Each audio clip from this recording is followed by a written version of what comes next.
CEDEAO, quand 3 pays membres font leur adieu, c'est l'autre sujet. Gianni, là-dessus, je prends l'antenne avec toi. C'était dans les rouages, peut-être qu'on peinait, j'ai envie de dire, à se décider. C'est désormais acté.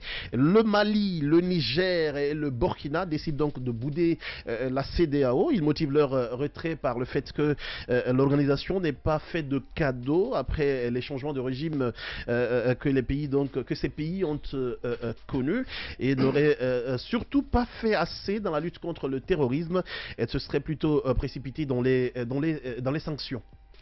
Je crois bien que c'est une menace qui a été mise en œuvre, comme vous rappelez ici, et avec les putsch qu'on a constaté, le double putsch au Mali, voilà, Assimi 1 et Assimi bis.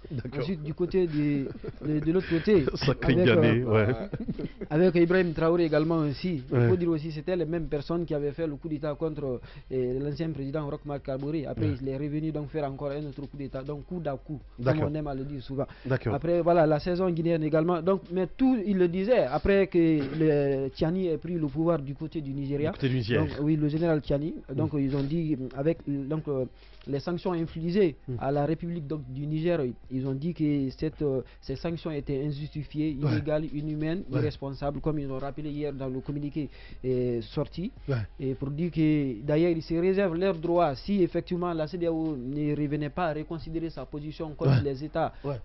Donc ils ont créé l'AES, je ne sais pas quoi là. Parce que la CEDEAO était l'Alliance des États d'Israël. Et je rappelais quoi, la CEDEAO était allée jusqu'à présager l'intervention militaire au Niger. Donc c'est en ce moment d'ailleurs ils ont menacé pour dire que si effectivement cela était mis en œuvre, que non seulement le Burkina mais le Mali également et le Niger décideraient de se retirer donc de l'organisation de la CEDEAO ici. Et comme Dieu merci, et ils n'hésiteront pas aussi d'apporter leur aide au Niger. Exactement, oui, c'était cela. Moi je pense que c'était juste des menaces, ils n'allaient pas le faire ici, mais comme on le dit, là il y a la guerre de communication qui existe. Oui, mais à la guerre comme à la guerre. Voilà, comme stratégie de défense. Donc ce sont les nouvelles stratégies en matière donc, de guerre aujourd'hui. Donc quand ça a été mis en œuvre ici, je disais que oui, on prend effet et on prend en cause donc de cette situation ici.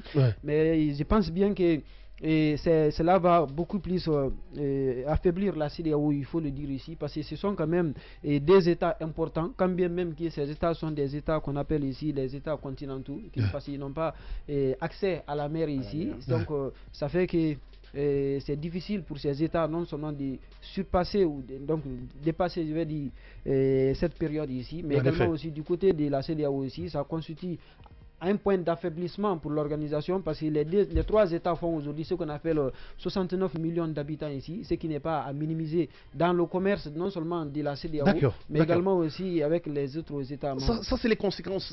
On va revenir là-dessus dans ce peu de temps. Mais après, moi pour le moment, je m'intéresse aux reproches qu'on est en train de faire justement à la CEDEAO.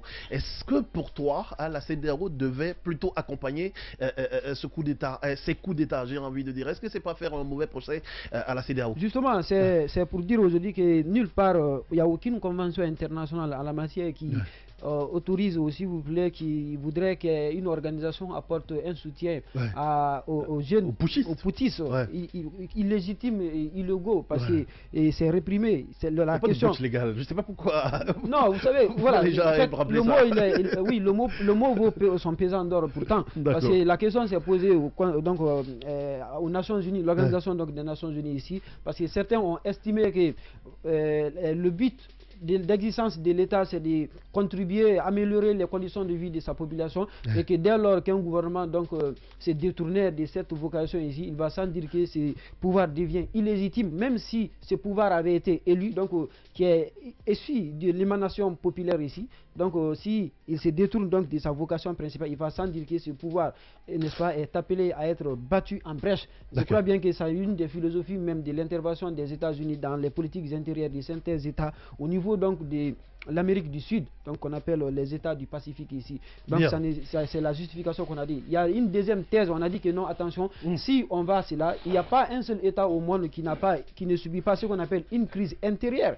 Donc il va sans dire qu'on on va aller de coup d'État en coup d'État ici. Finalement, la paix, la sécurité internationale va être menacée ici, parce que les militaires, ils vont toujours trouver des justifications, donc à leur putsch. C'est ce qu'on a vu en République de Guinée ici, c'est ce qu'on a vu au Mali, c'est ce qu'on a vu ici. Et donc ces gens-là aussi voudraient que l'organisation leur appuie dans cette prise illégale du pouvoir, alors que c'est contraire même aux principes édictés par l'organisation, parce que quand vous prenez la CEDEAO est régie par un certain nombre de traités. Vous avez le traité révisé de 1993, mais également aussi il y a le protocole additionnel à ces traités.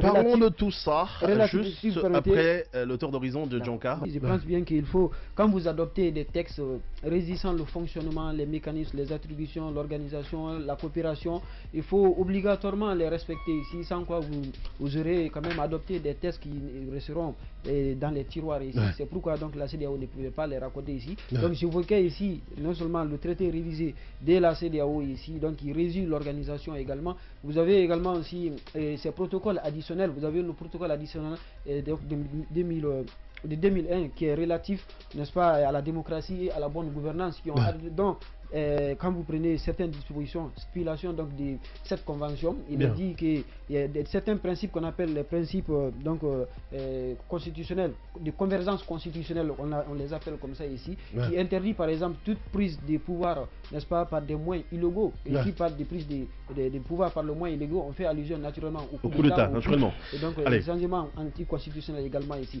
Donc si vous avez pris le pouvoir dans ce sens, il va sans dire qu'il faut s'attendre à une sanction de la CEDEAO plutôt qu'à une coopération avec la CEDEAO. Ne serait-ce que formelle. Donc, que cela est mis. Donc c'est pour fuir, donc pour faire le faux fuyant. Donc cette junte a vu passer les sanctions allaient monter de façon drastique les jours et mois à venir ici.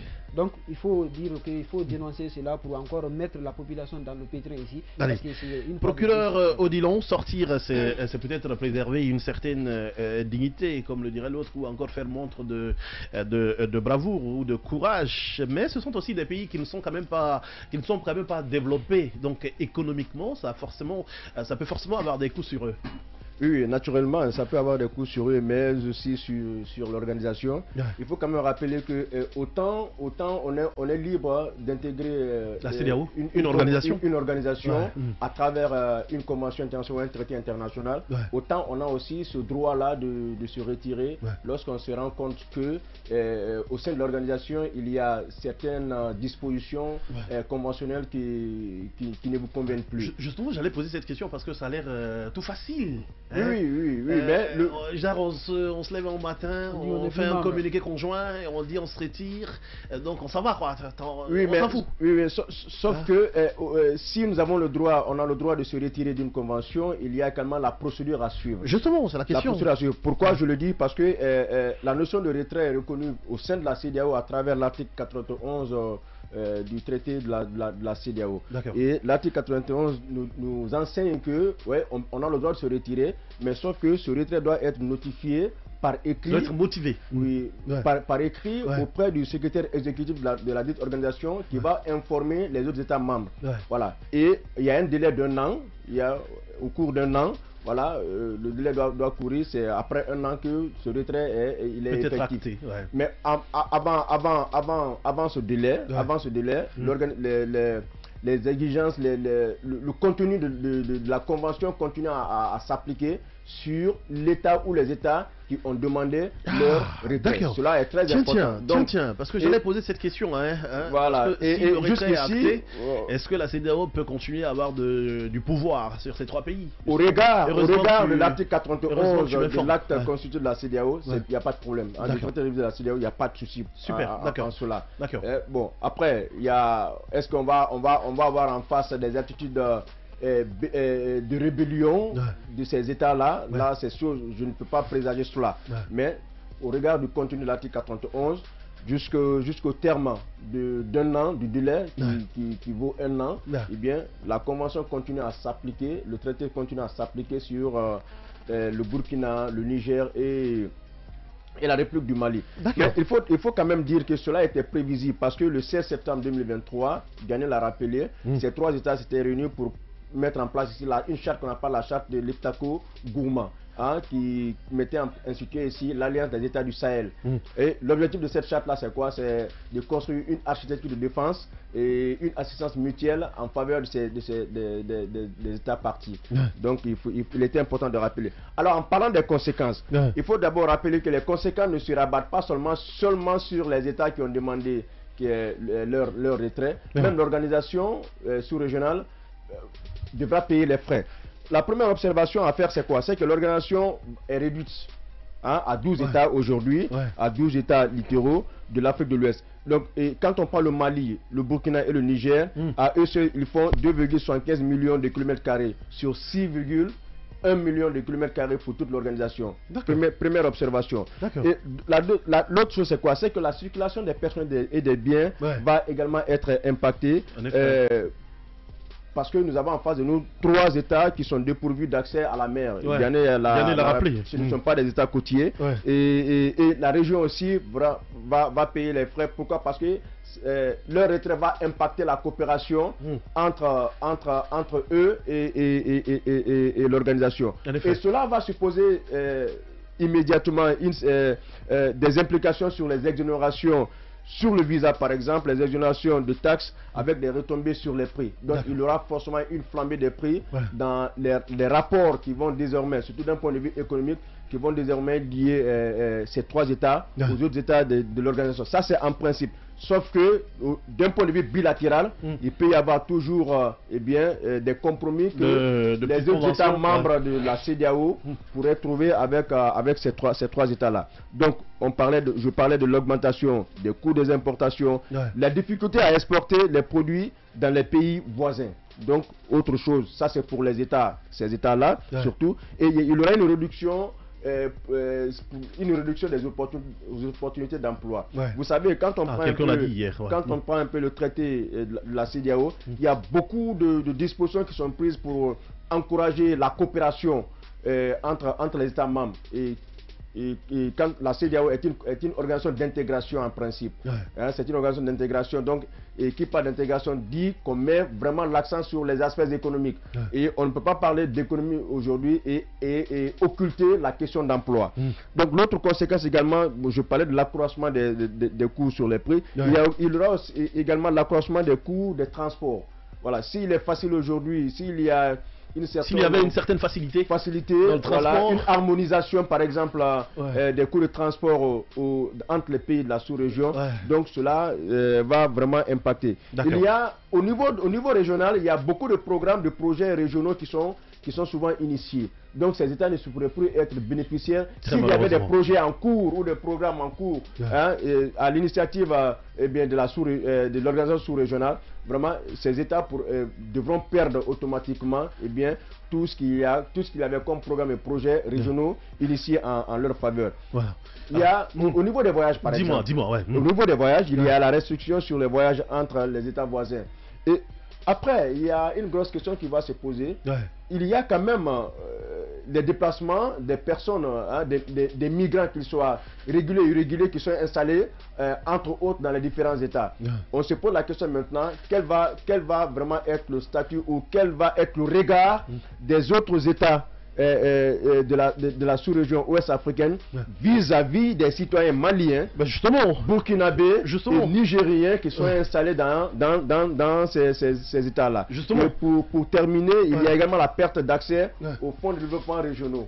Donc, entre autres, il y a beaucoup de questions qu'on pourrait soulever en termes de conséquences, mais j'ai bien voulu résumer en ces termes. Donc, pour me résumer, il y a à la fois les États, ces États qui ont manifesté leur retrait en attendant que cela soit notifié auprès du secrétariat exécutif de l'organisation sous-régionale. Mais ces États vont payer également les conséquences, mais également l'organisation est en train de s'affaiblir à travers ces décisions prises par cette mais écoute, tu parlais tout à l'heure de la complexité, prochaine de la collaboration entre ces États qui se retirent et les autres qui en restent membres. C'est à partir de là que je vais parler de la Guinée, naturellement. Comment on peut comprendre ce silence et où encore cette manière de ne pas accompagner le trio alors qu'on sait qu'ils sont dans les mêmes ouages presque? Bon, l'explication qu'on ne peut pas donner une explication assez claire là-dessus parce que seule la junte guinéenne est en mesure de nous dire pourquoi elle n'accompagne pas cette personne. Mais nous, on va s'en tenir donc dans les faits ici pour dire que depuis un certain moment, il y avait une certaine coopération, il y avait ce qu'on appelle une solidarité entre les poutistes donc, dans l'espace CEDEAO qu'on avait constaté à un moment donné, mais sauf que ça n'a pas duré ici. Donc on savait déjà que c'était ce qu'on appelle ici. Et la Guinée n'était aussi pas si dure que les autres pays. Oui. Tu as vu quand les deux autres pays ont fait un communiqué conjoint pour rappeler le fait que la CEDEAO ne devait pas militairement attaquer le Niger, sinon ils allaient intervenir aux côtés des Nigériens. La Guinée n'a pas fait autant. La Guinée n'a pas été dure dans ses propos comme l'ont fait le Mali et le Burkina. Oui, la Guinée ne pouvait pas faire autant, parce que comme on aime souvent le dire dans les quartiers, les moutons marchent ensemble mais n'ont pas les mêmes prix. Et donc la République de Guinée bénéficie de ce qu'on appelle de l'onction aujourd'hui de la puissance mère qu'on appelle ici la France.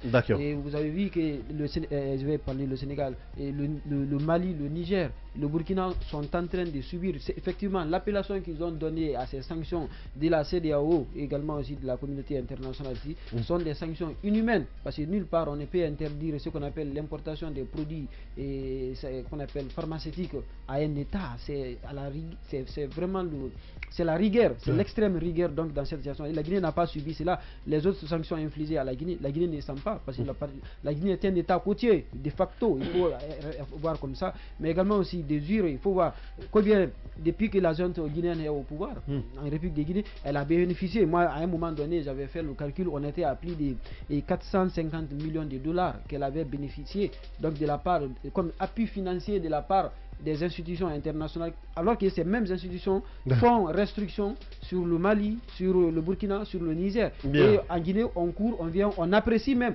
Vous avez vu l'Agence française de développement, à l'occasion donc d'un banquet à la résidence donc de l'ambassade de France, on a dit que non, la France est désormais, disons, classe la Guinée comme étant pays prioritaire, donc devant bénéficier de ce qu'on appelle désormais des aides de la France. C'est pour autant dire aujourd'hui que c'est là. Alors que c'est cette même France qui est en train de rappeler donc à la communauté internationale pour dire que non, il faut infliger des sanctions au Niger ici, il faut infliger les sanctions ici, au Burkina Faso ici, en République de Guinée, elle démasse. Vous avez vu récemment, quand le représentant du Niger s'est fait exclure de la salle donc, de conférence des Nations Unies ici, vous avez vu le colonel Mamadi, le général, excusez-moi. Le général, attention. Le général Mamadi Doumbouya, n'est-ce pas, tenir un discours à l'allure un peu panafricaniste et à l'allure révolutionnaire, même si nous savons qu'il n'est pas révolutionnaire, il n'est pas panafricaniste dans les faits. Oui, mais comment tu le sais? Oui, je le sais à travers l'exemple qu'on pose ici. L'africanisme, n'est-ce pas, le panafricanisme dispose de ce qu'on appelle une collaboration avec les sciences. Mais est-ce qu'en réalité c'est ça? Vous-même vous posez la question de savoir pourquoi elle n'a pas... Moi je pense que c'est plutôt un état d'esprit. Non, oui, c'est pas parce qu'on ne collabore pas avec les sciences qu'on n'est pas panafricaniste. Non, à la base c'est un état d'esprit parce que c'est une philosophie, c'est une idéologie. Mais voilà, en effet. Mais seulement que ça doit se matérialiser dans les faits. Mais est-ce que ça a l'allure, c'est ça? Vous avez vu un colonel Mamadi Doumbouya qui récemment a visité Paul Kagame. On sait la position de Paul Kagame au sein de l'Union africaine aujourd'hui. C'est un État aujourd'hui qui est en train de financer les rébellions qu'on appelle en République démocratique du Congo, en Centrafrique, mais également aussi du côté de l'Ouganda. Donc quand il essaie de fréquenter cela, moi je me pose quelle est sa vision sur le panafricanisme, mais également aussi quel est aujourd'hui le rapport qu'il tient aujourd'hui avec ces États qu'on appelle d'Israël, notamment le Burkina et autres aussi. Donc c'est pour dire que c'est quelqu'un qui a décidé de faire dos à ses confrères, à ses amis poutistes, à ses amis militaires, et il est en train de recevoir l'onction de la France, des puissances étrangères ici, pour dire qu'aujourd'hui, non, il faut apprécier la Guinée. L'Organisation internationale de la francophonie également aussi est en train d'apprécier la transition guinéenne, je le disais ici autrefois ici, et du côté du Burkina, on est en train de décrire là-bas, alors que ce sont les mêmes comportements, ce sont les mêmes États aujourd'hui qui ont les mêmes attitudes face à la CEDEAO, mais en Guinée on apprécie, de l'autre côté on déprécie ici. Donc c'est pour dire qu'il s'agit du deux poids, deux mesures simplement ici. Et pendant ce temps, a fait son choix. Et pendant ce temps, hein, il y a que la CEDEAO, elle milite plutôt pour une conciliation. Elle appelle à un dialogue franc avec ce trio dont j'ai envie de nommer le Niger, le Mali et le Burkina, qui désormais ont décidé, comme on le disait tantôt, de faire leur adieu à la CEDEAO. Voilà ce qu'on pouvait dire autour donc de ce sujet, cher procureur.